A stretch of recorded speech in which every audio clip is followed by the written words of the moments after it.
Hello there, welcome back to the Star Bazaar and to another news update for Star Wars Battlefront 2.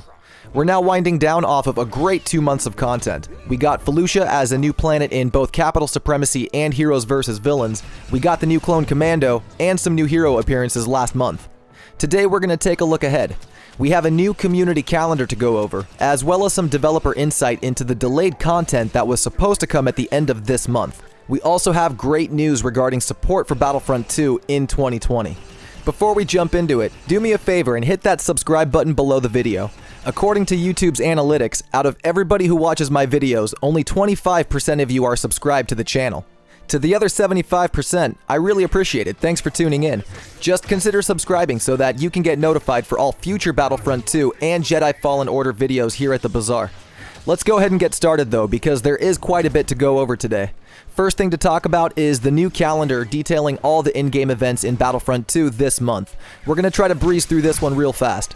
From November 8th to the 11th, there's a fast spawn event in both Blast and Strike modes. Spawn timers will be set to 1 second for the duration of this event within both modes. On November 15th to the 18th, there's a Jedi Fallen Order release celebration with double experience in Battlefront 2, and this will be happening across all modes. From the 22nd to the 25th, there's a second fast spawn event in conjunction with a triple experience event in both Hero Starfighters and Starfighter Assault.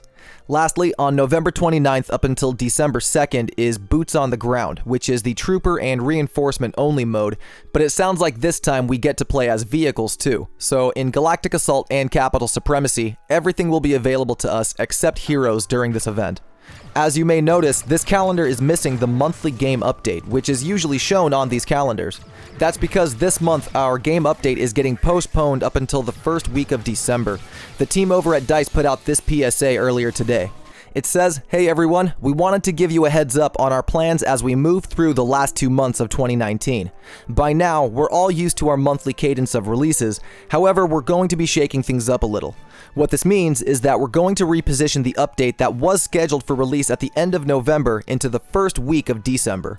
This will then be followed up by a second update later in December that includes our content from Star Wars: The Rise of Skywalker. We can't go into the reason for this move just yet, but we're excited to be sharing the news a little closer to the time.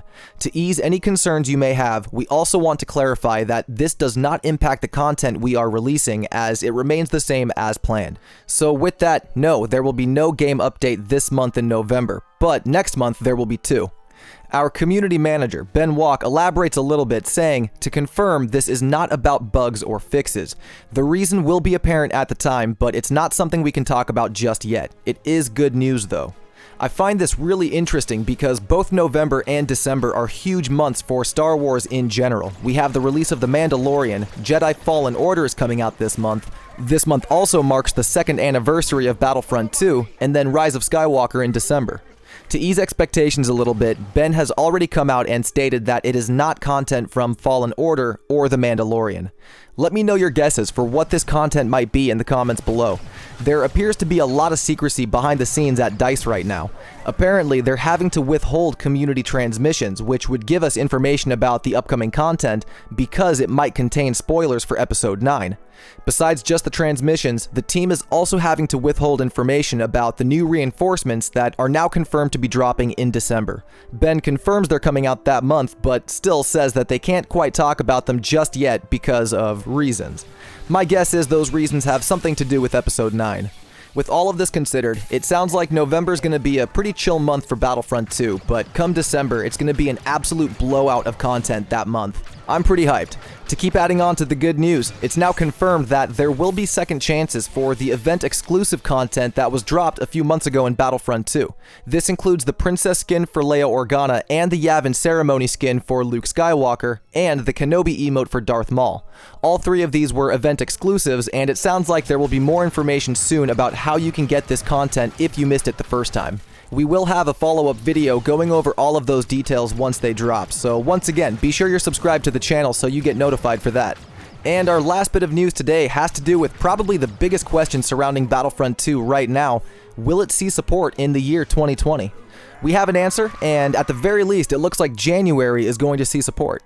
With all the craziness happening this month and next, Ben was asked out on the Battlefront subreddit if we would go back to the regular cadence of content in January, and Ben simply said, more on what's coming in January in December. 2 content updates and a sneak peek at 2020 content. This sounds almost like a guarantee that we will get content in January, and hopefully that will extend into February, where we get the release of Season 7 of the Clone Wars TV show, which would be an ideal time to drop new heroes Ahsoka Tano and Asajj Ventress. Hopefully we hear more about that as the months progress, but that's going to do it for today's Battlefront 2 news update. Be sure to give the video a thumbs up if you liked it, give it a thumbs down if you didn't, but either way, drop a comment below and let me know your thoughts about the news. Be sure you're subscribed to the channel to get your fix of Battlefront 2 and Fallen Order content, but with that, that's going to bring this video to a close. I appreciate you stopping by the bazaar, and I'll see you all out on the Battlefront. Peace.